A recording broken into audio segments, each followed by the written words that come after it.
My daughter cut me off after she had her baby. We don't need you around, the child, she said. When the trust was closed, her husband called me, begging. I let it go to someone else. I arrived at Olivia's front door with trembling hands, carrying a bouquet of white peonies, pale petals, round and full, symbolizing motherhood and forgiveness. A silent hope that I might finally hold my granddaughter in my arms. The cool afternoon light caught the fragile blooms, making them glow in stark contrast to the polished concrete stoop I stood upon. My heart beat faster with each step toward the brass doorknob. Each heartbeat a prayer for acceptance and redemption I believed I might reclaim on this ordinary Tuesday afternoon. I rang the bell, a faint chime echoing down the hallways inside, and waited, chest tight, breath trembling, hoping her child would widen her arms for me rather than turn away. The door swung inward, revealing Olivia's face first, eyes cold and distant, lips set in a flat line. Then the small face of my granddaughter nestled in her arms, cheeks rosy, unaware of the storm gathering between us. Olivia's gaze did not soften. Instead, she looked past me, as though I were an old photo, someone to view with polite detachment. Then her lips parted, and words came out like ice shards. We do not need you around the child. The words pummeled me harder than any force I could imagine. I stood speechless, a breath caught in my throat, my hands pressing the flowers closer to my chest as though they were me, fragile, vulnerable, unseen. Before I could respond with love or explanation, Olivia snatched the bouquet from my grip. In a motion both deliberate and violent, blossoms flew from my hands as she struck me across the body with great force. White petals exploded into the air, drifting down like shattered hopes and broken promises, carpeting the stoop in wounded beauty. My breath escaped me. The world stilled, then spun. I tried to steady myself, but she pushed me hard, sending me tumbling backward onto the stones. Pain radiated through my back, but the deeper hurt was the sting of rejection, sharper than any physical blow. She did not stop there. With eyes blazing, she flung the ruined bouquet of mangled stems and bruised bloom at me like a weapon. For a moment I lay there, stunned, as petals and broken petals scattered across my body and pooled beneath me, a testament to both my love and my humiliation. "Get out," she hissed, voice rising with venom. "You stink of disgrace and decay. You have no right to appear in my home, ever." The door slammed shut with finality. The sound echoed in the hollow of my chest. No one came to check on me, no apology, no soft whisper from the baby inside. I remained where I had fallen, chest heaving, petals fizzing like ghosts of a life we once shared. My hands shook, and yet I did not cry or plead. Anger rose from depths I had long kept quiet, cold, steady, and relentless. Amid shattered petals, I felt something spark, a quiet fire born in betrayal. Petals lay around me like witnesses to my undoing, but they would become the coals beneath my resolve. This moment of shattering would not break me. It would transform me. Before we continue, if you feel the fire, press hype. Let the quiet rise, let the powerful speak. In solidarity, let that button echo the roar of the silenced. I stayed standing at the kitchen counter long after the heat of that afternoon's confrontation had settled into a dull ache. The white china mug trembled in my hand as steam swirled upward, carrying with it the faintest scent of chamomile and a perfume of longing for unspoken reconnection. Outside, the bird bath brimmed with crystal sunlight, and a solitary sparrow hopped across the stones, pecking at fallen crumbs. Watching it was like viewing a memory of a child, small, innocent, but insistent, reaching out for something deserved. My mind drifted back to a day when Olivia simply stopped cooking with me. Although we always had cooked side by side, I was stirring a pot of fish stew, my hands old but sure, and she walked in, nose pinched. "I cannot stand the smell," she said, voice forced calm but eyes burning. "It reeks of backwardness, like something from a slum kitchen. I cannot expose my friends or my child to that." The words struck like ice-cold steel, the fish stock simmering with onion, garlic, ginger, supposed to be comfort, to be tradition, was now tainted in her mind by I stood rooted, wooden spoons suspended, unable to speak as those words redefined our whole past. Because in that stew was every recipe I had taught her, dumplings, soup, laughter in the kitchen at 2 a.m. while she finished a school project, her leaning over my shoulder, entranced by the aromas. Backwardness, She had discarded me and the love in my cooking with that single breath. I wondered then, had I ever been more than a memory to her? Tears came, but my lips stayed sealed. I remembered mornings when she was a toddler, tiny broom in hand, sweeping up offending oatmeal on the floor, giggling under her breath as she knocked that same pan off the stove. I had caught her with relief, scooped her up with a laugh. A mother's heart, bruised, longing, hopeful, built that moment into a promise that I would protect her forever. Later, when she got sick, in high fever, I sat by her bedside, leaves of green tea steeping, the scent mingling with my skin dry from hours of comforting. She whispered, "You're my hero, Mama." And I believed it until the day Olivia reached across the sink to rub the sweat from my brow and then just stopped talking to me. I followed that memory with another. Her freshman year dorm room, posters on walls, textbooks stacked like towers. I had quietly transferred money into her account, enough for tuition and groceries. I used a code, "From your mother, always," so she would see it without feeling compelled to thank me aloud.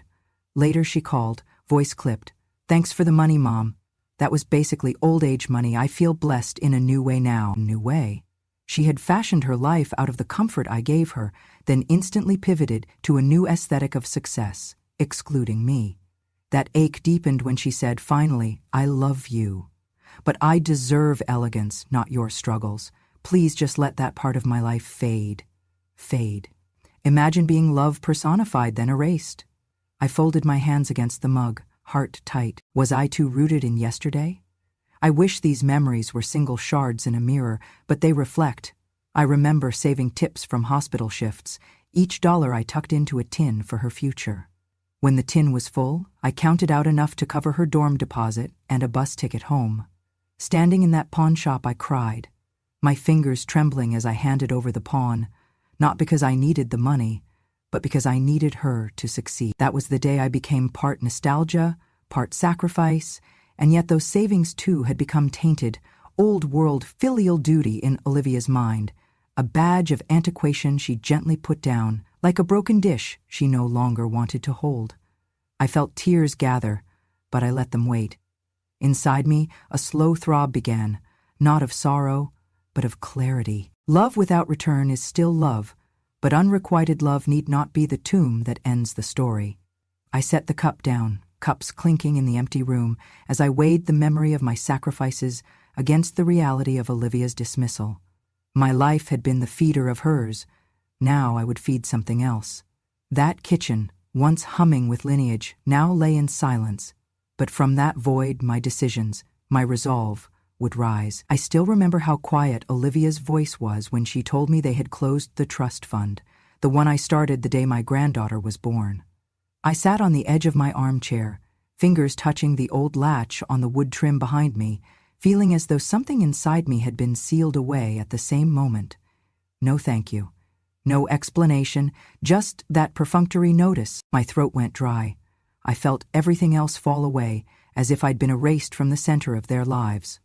For a long moment I sat in that room, listening to the hum of the refrigerator and the uneven tick of the clock.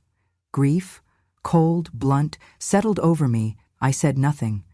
I didn't weep. Instead, I closed my eyes and folded every memory tied to that fund into a fragile breath. Weeks passed. Quiet. Too quiet. The world slowed. I stayed inside, pulling on old sweaters, drinking weak tea, sorting through letters from applicants who had thanked me for the smallest kindness. Then, one morning, I sent an email to Olivia.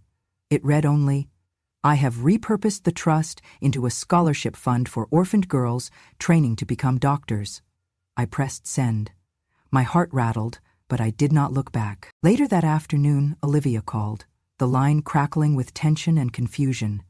You closed it?" she stammered. "Yes. For our granddaughter?" "No." A rusty silence followed. I could almost hear their shock echo over the wire. Olivia's voice trembled. "Who is it for?" "A scholarship. For girls whose families are gone. Girls who need this more than anyone you know." Her line was silent again. Your head snapped off, pushed into shock, I wondered. I let the silence hold the truth. This wasn't about money. It was about memory. Finally she spoke, voice tight and small. "Why?" I inhaled, My voice sounded brittle but steady. Because you said you do not need me, so I gave it to someone who does. The sentence floated in the abyss between us and landed like a stone. She didn't respond, didn't argue. That was all she needed to hear. The rest of the day passed hazily. In the dim corners of my home, memories bloomed. Night after night I had tucked that money away, just pennies from my nurse's salary, hidden in a drawer labeled for her future. I'd watched that drawer fill over the years, not for recognition, not for control, for love. And to think those dollars would vanish on whim, to people who refused to even ask, felt like the final abandonment. Yet something stoked inside me, something steady. I smiled, not from relief, but resolution. Olivia and her husband forced me away, but in doing so they freed something in me. That money, meant for a child who might never call me grandma, would now build a legacy rooted in tenderness, not entitlement. I began writing checks to a local foundation focused on girls who had lost parents and dreamed of becoming doctors. The first application came from a teenager whose foster parents worked double shifts. She wrote of nights spent under a dim lamp, studying anatomy charts. Another was from a girl in a refugee shelter, describing how she wants to heal the child next to her in line, an image that pulled at my chest. Each envelope held a miracle, made manifest through the small trust I quietly redirected. When I sent Olivia a letter explaining it, I did not ask for forgiveness or acknowledgement. I wrote, "You said you didn't need me, so I gave it to someone who does." I folded the letter within a card, pressed small white petals inside, echoes from the bouquet she threw at me on that porch. Those petals, now dried and pale, were symbols of brokenness turned quiet strength. Weeks later, I heard that Olivia's voice had caught in her throat when she unfolded those words. No guilt turned into confrontation, just emptiness, replaced by memory. It may not have been the closure she expected, but it was real. It was deserved. The scholarship fund grew quietly. My heart, once tethered by hurt, now floated on purpose.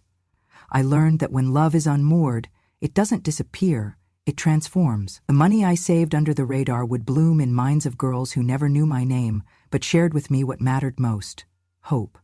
A week after I sent that final letter, I received no reply. No knock at the door, no apology. Olivia had always been good at silence when it served her, but this time I no longer expected a response. I had moved beyond hoping for things that only grew mold in dark corners. What surprised me instead was what I began to feel.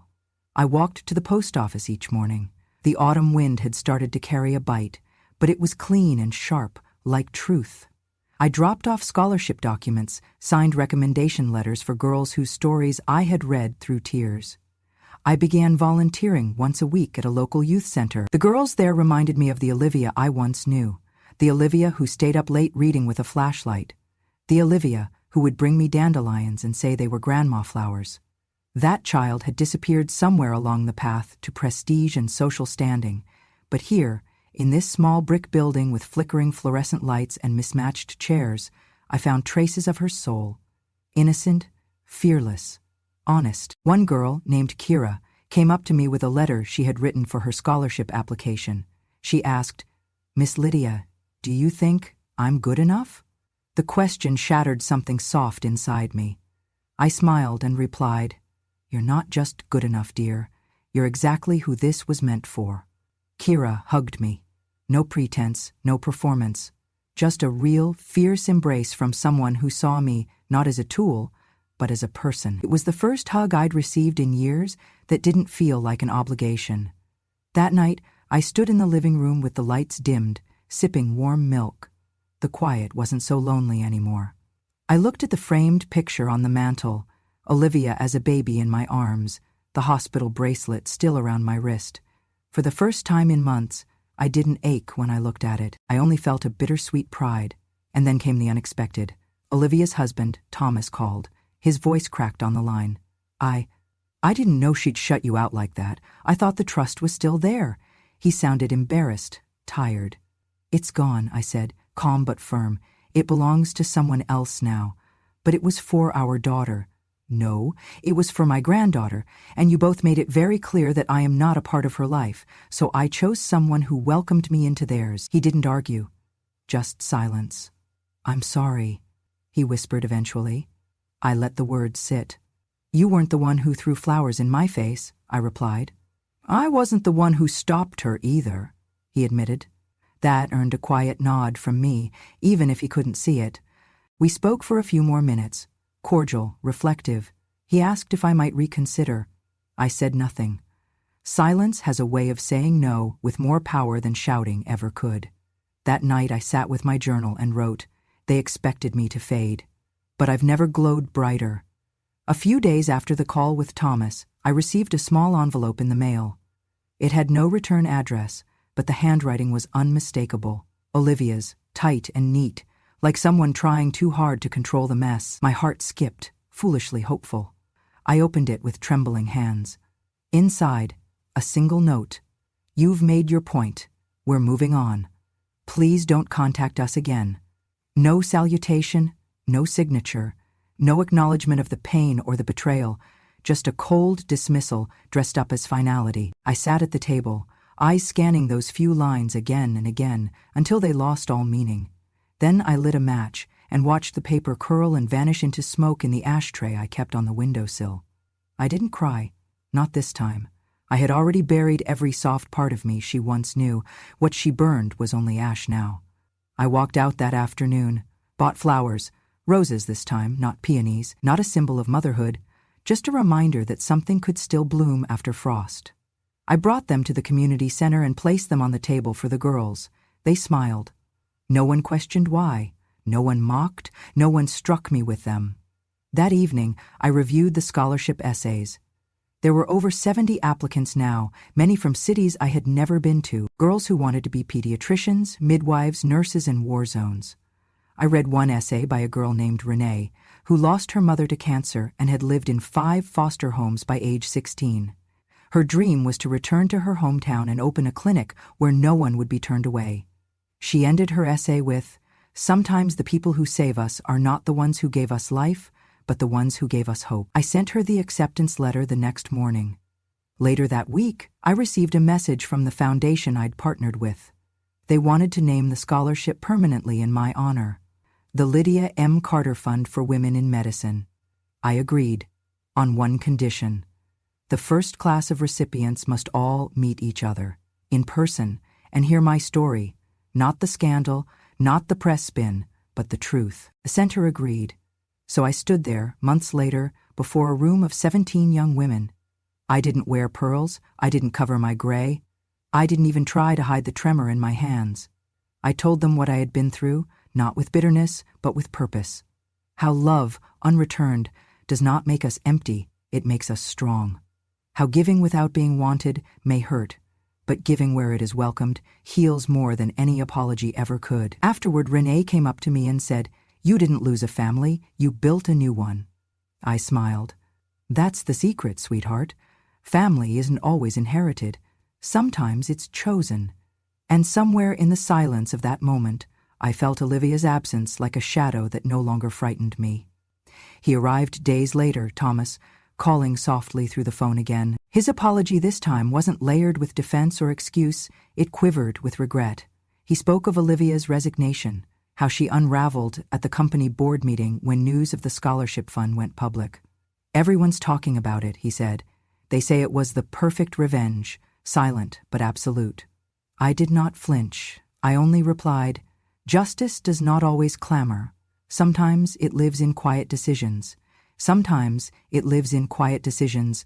He asked if she had reached out, then paused, his voice small. "Will she?" I did not reply. That silence was louder than any answer could ever be. Meanwhile, the Lydia M. Carter Fund began to take shape. Each morning I pored over my modest savings, building the official endowment. Each name added, a girl who'd lost both parents, another who cared for younger siblings after school while working to pay tuition. Each name echoed back to me why empathy should never be conditional. I called local clinics and cancer wards, asking if they knew girls with the spark, the grit, the quiet hope to become doctors. One afternoon, a social worker called to say they had a candidate, Marisol, 14, undocumented, whose dream was to return one day and set up a community clinic in rural Mexico. I arranged a meeting, in person, in my dining room with chipped paint and a cozy feel that children seem to instinctively trust. Marisol arrived, shy and steady. She unfolded a list of facts. Good in biology, mother gone, makes tortillas after school to keep her brother in shoes. She looked at me, eyes round, and murmured, "I hate doctors who ask, 'Do you speak English?' first. I just want to heal people." I poured tea, offered her a seat, and shared nothing of my bitterness. When I was finished, my response was soft. "Then you will speak healing, even without words." She smiled, as if that was all the promise she needed. A few weeks later, I received an invitation to speak at a medical student panel on overcoming adversity. I was not a doctor. I had not white coat credentials. But perhaps the world needed to learn that resilience, not pedigree, defines healing. I stood in front of anxious young faces, ages and backgrounds clashing and converging on a shared purpose: medicine. I told them about love that wasn't seen, about floral attacks and sealed doors, and about decisions made in silence that echo louder than shouts. I told them I did not want vengeance that destroyed, but justice that built. They listened. I felt them there, in me, and I in them. Months later, I saw Olivia again. Across a news article, she was quoted, voice trembling, as saying she lost more than just a fund. She lost a mother. The words struck me, but I felt no bitterness. I had moved to a different ground. I understood that to take everything from someone, sometimes you start with what they used to depend on. One evening, I found a message waiting. "I am sorry for everything. I cannot undo it, but I want to know more about what you started." It was from Olivia. I placed the phone down without calling back. I thought about marigolds and peonies, and how flowers push through hard ground when they want to live. I nodded to myself, rising from my seat. I had not forgiven. I had transcended. I never intended to gain power over Kell & Co., but power is one thing you never relinquish fully once you've built it. And once I realized I had, it started with old documents I found tucked away in a leather portfolio, buried behind dinner menus and faded photographs, documents from my days managing rentals and small investments when Olivia was born. Over many quiet years, I had acquired shares bit by bit, initially granted in my quiet years as unpaid labor, then stock options earned from investing small savings into Kell & Co. From the beginning, I was a silent partner, never noticed. Only when I needed to remind them of my presence did I mobilize them, built into a majority held in trust. But then, when that afternoon on the porch replayed in my mind, I paged through the papers again. I noticed stock certificates of Kell & Co., my shares increasing slowly over the years without Olivia or Thomas noticing. I was a silent shareholder in the company they believed they inherited. Over many quiet years, I had acquired shares bit by bit, initially granted in my quiet years as unpaid labor, then stock options earned from investing small savings into Kell & Co. From the beginning, I was a silent partner, never noticed.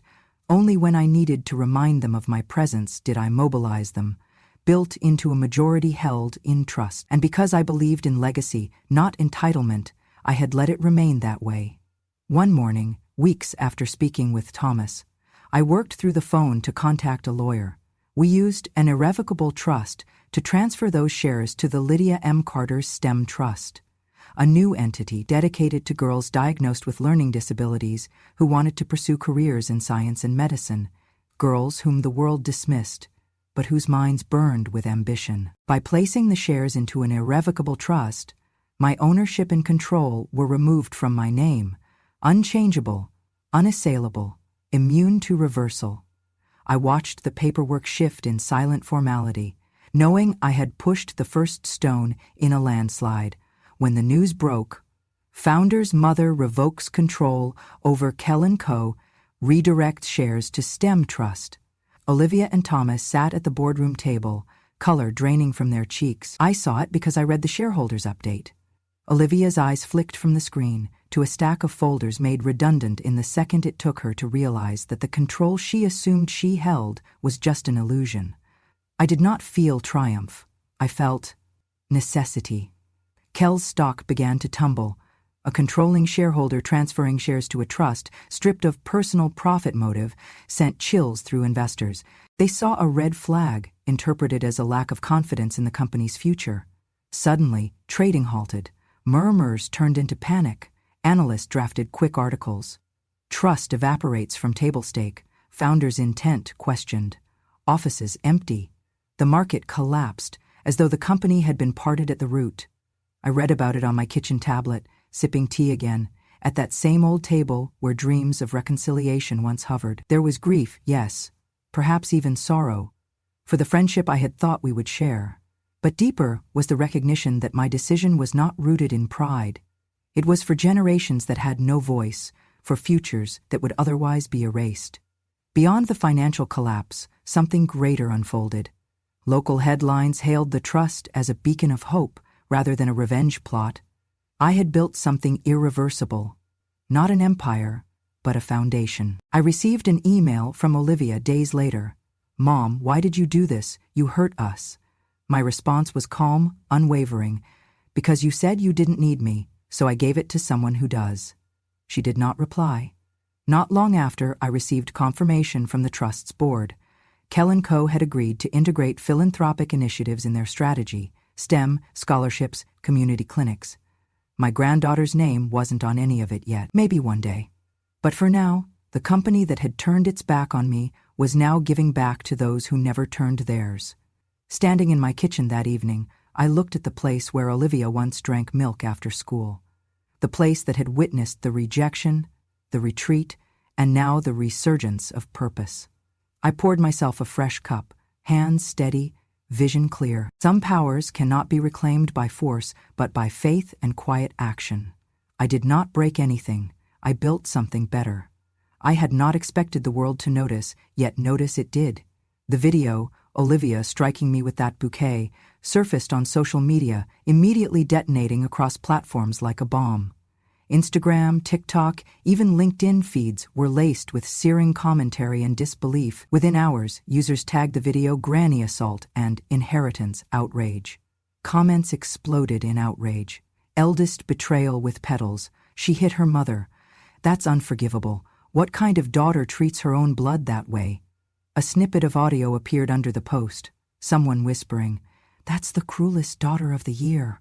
Some called it a crime, some a cruelty of ultimate magnitude. For once, the world's collective heart seemed to sharpen in my direction, not hers. That attention cracked the fragile walls holding Kell & Co.'s share prices together. You see, when the social media avalanche hits, investors turned from cheerleaders into judges. Reputational risk morphed into financial risk. A board deck arrived in my inbox. Before dawn, a flurry of internal memos. Share prices were falling. Institutions were pulling out. Analysts were warning of collapsing customer confidence and a lost brand foundation. Meetings turned from strategic optimism to frantic crisis sessions. By lunchtime, the board, still unaware I had redirected the majority of shares, received word that the scandal would cost the company billions in lost value and credibility. Within 24 hours, the board released an announcement. Olivia and Thomas were immediately removed from all executive responsibilities. A statement read, "In light of recent events and impacts on corporate reputation and governance, the board has voted unanimously to relieve both individuals of their management roles pending an independent transition." It was surgical, not publicized as revenge, but as necessity. Their names, once printed in bold on flyers and sponsorships, were now being scrubbed, replaced by names of more neutral leadership. Then, the PR fallout began. Brands sponsoring Olivia's collaborations canceled contracts, a beauty line dropped her influencer partnership, her curated social media walls lost followers by the thousands. The club of elite moms she once associated with quietly unfollowed, posts disappeared, and hashtags like "mom goals" turned bitterly ironic. TikTok trends twisted her story. She cut grandmother's love, now karma's slicing her future. A week's worth of short clips captured Olivia alone in her green screen sessions. Pausing mid-smile when she saw her dressing room monitor, she looked half lost. I watched all of this unfold not from voyeuristic delight, but from quiet resolve. I was no longer anonymous. I was name on a trust. I stood before a gathering of reporters when the foundation organized a ceremony for the first group of scholarship recipients. Microphones bore down, flashing lights, my hands clasped, steady.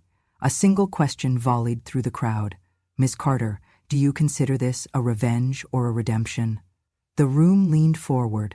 I looked at the teenagers seated behind me, bright, hopeful, future doctors. I spoke simply. "I was never your target. I was your backbone." That statement echoed much longer than any highlight reel could. No applause. But silence folded around me like understanding. Back at home, Olivia watched the coverage on her phone, her face liquefied with disbelief. She opened the trust's public statement. Legacy committed. Shares irrevocable. Mission unchallengeable. No pride in me, only shock, regret, and perhaps the slow thaw of memory. She reached for my number. Her finger hovered, but for now, she stayed quiet. Lydia's life continued. I watched as the company scrambled to regain footing. New leadership emerged. My trust was simultaneously a financial instrument and a moral beacon. The company repurposed part of its CSR budget into science tutoring programs for underserved girls, initiatives I had never glared at with ego, but with pragmatic love. Olivia and Thomas retreated behind closed doors, out of the social eye. Mentions of them faded as news moved on, but the trust endured, funding one future doctor at a time, slowly but unmistakably rewriting its legacy. That was the moment the crisis peaked, their public collapse, their professional exile, but mine was a quiet ascent. It was not framed in vindictiveness, but in recalibration of worth. In the stillness after the storm, I realized that I had not just survived, I had become the force of change I never thought I could be. I met Lily behind the aging red crumb brick community center, where the air smelled of chalk dust and hopes just beginning to take flight. She stood there, clutching a paper bag, eyes wide, not with fear, but with the familiarity of someone who had seen me when I was invisible. It was her who once secretly slipped me a sandwich through my mailbox during that dark chapter, when I had been publicly humiliated and banned from the home that used to lift me. That sandwich, plain and unpretentious, had tasted like water in a desert, like a whisper of belonging. Now she stood as the brightest artifact of all that endured. We sat on a worn wooden bench beneath budding cherry trees. The morning sun scattered petals around us, as if blessing what was about to happen.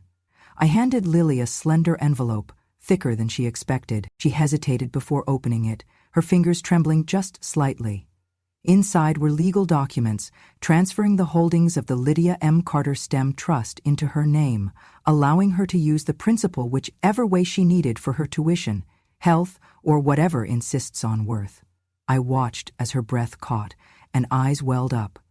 "I never forgot you, Grandma," she whispered, her voice barely holding together. Tears escaped me then, quiet tears that arrived because love was finally recognized.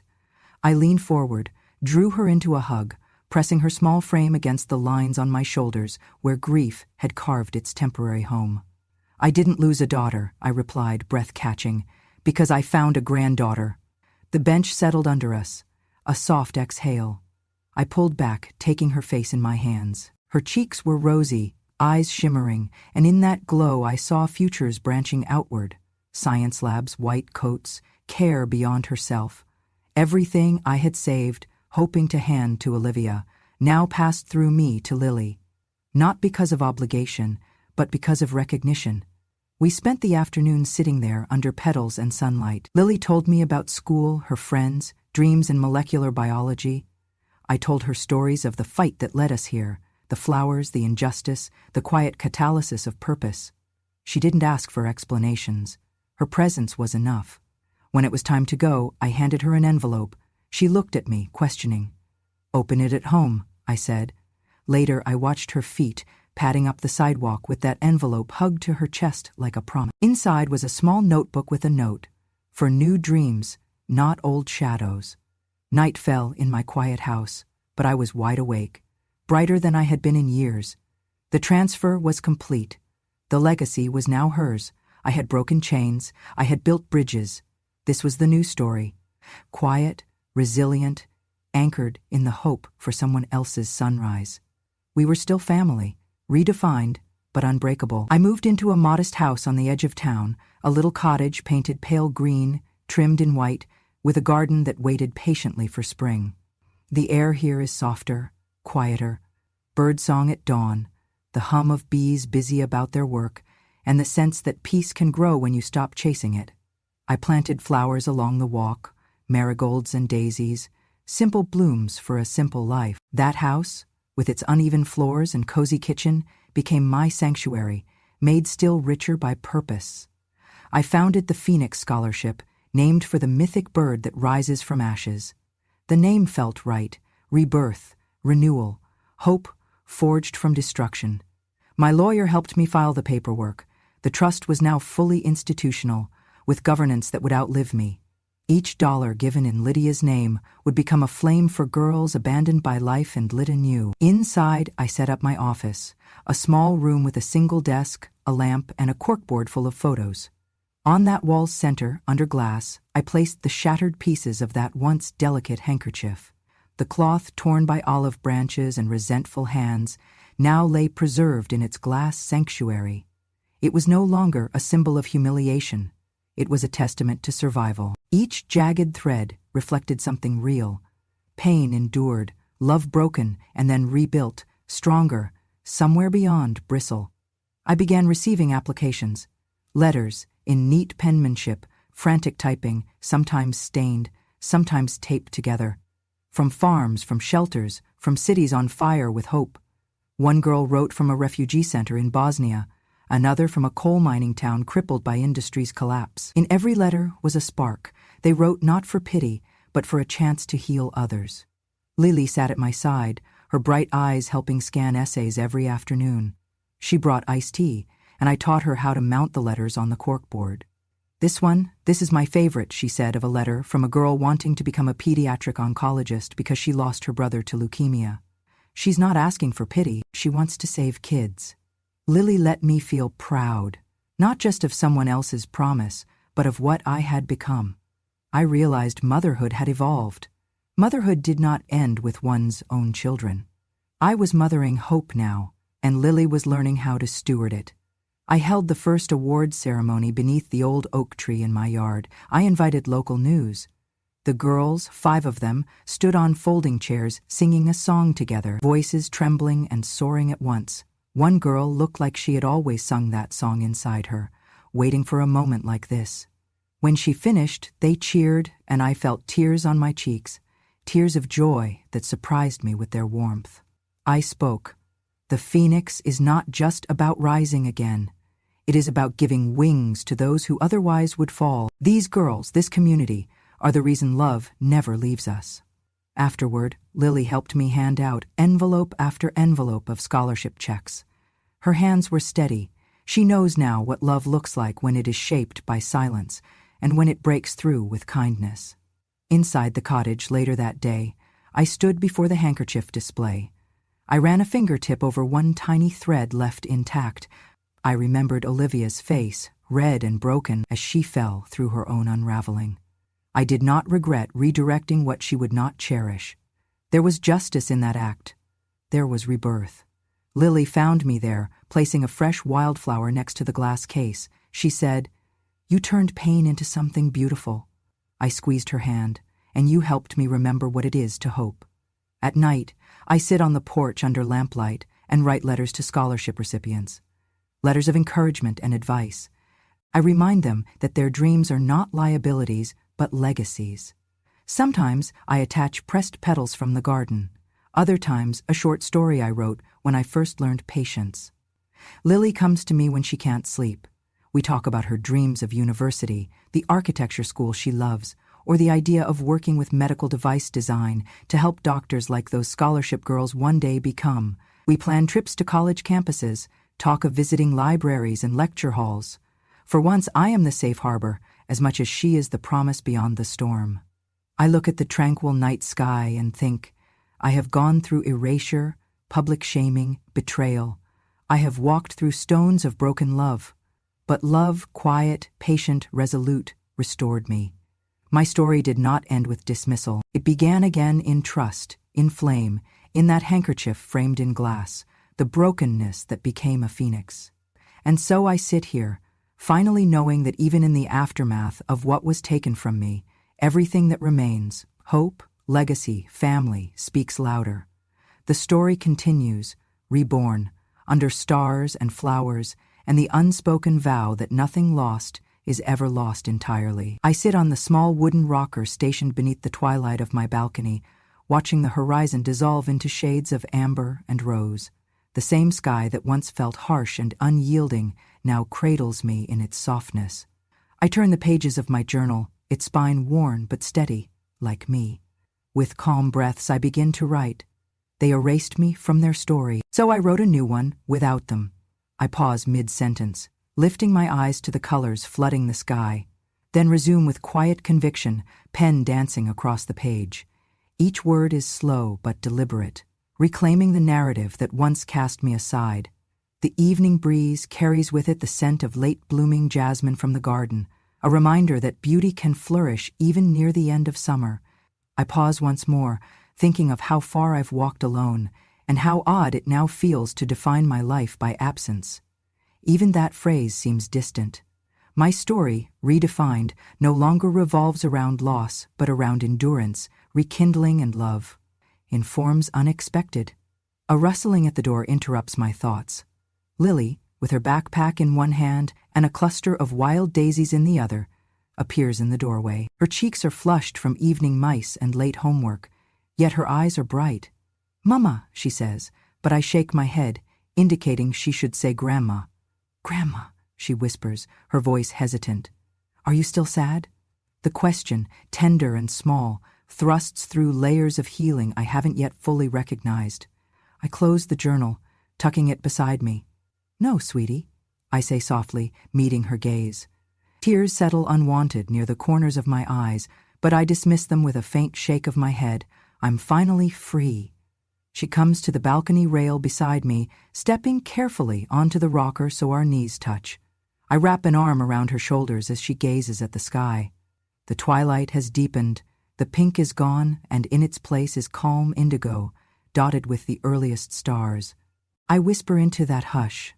Life doesn't always give us second chances, darling. Sometimes you make yourself one. Ah, she presses her hand into mine and leans her head against my shoulder. We are silent then, watching the first star flicker, knowing with quiet certainty that we belong to each other now. I think of all that was broken, the handkerchief under glass, the trust that journeyed to someone who did need it, the scandal that stripped away an invitation, and how each fracture became a foundation.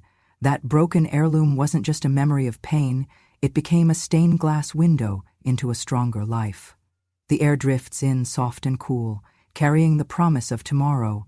Lily tilts her head and says, "I'm going to build something worth living for. You're not the only one, I think." With that quiet fire in her voice and mine, we stand up. Hand in hand, we step off the rocker and onto the porch floor, leaving the journal open on its page.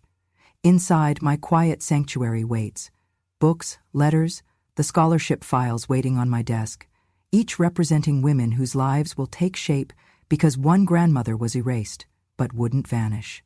We walk inside together. Lily brushes past the framed handkerchief beneath their protective glass. I see her fingertips catch on the edge of the fabric. I step forward, offer my hand to guide, and as we move past it, I whisper, "We don't live in the damage. We live in the healing." At her side, I feel light, not ephemeral, but rooted at last. That night, I write a closing sentence in the journal. This story ends not with absence, but with a seed planted in love. And that seed is enough. We turn off the lamp. The silence inside is peaceful, an embrace after a long winter. Outside, the night carries a hush that says everything ends, but everything begins again. The phoenix does not ask permission to rise. Thank you for walking this journey with Lydia. If this story moved you, if you felt the pain, the injustice, and the quiet triumph, don't forget to hit that hi button, like, and share with someone who believes in second chances. Tell us in the comments, have you ever been written out of someone's story only to write your own? And most importantly, subscribe to Grandma True Stories for more powerful, true inspired tales of resilience, betrayal, and redemption. Because every grandmother has a story, and some rewrite the ending. Turn on notifications so you never miss the next chapter.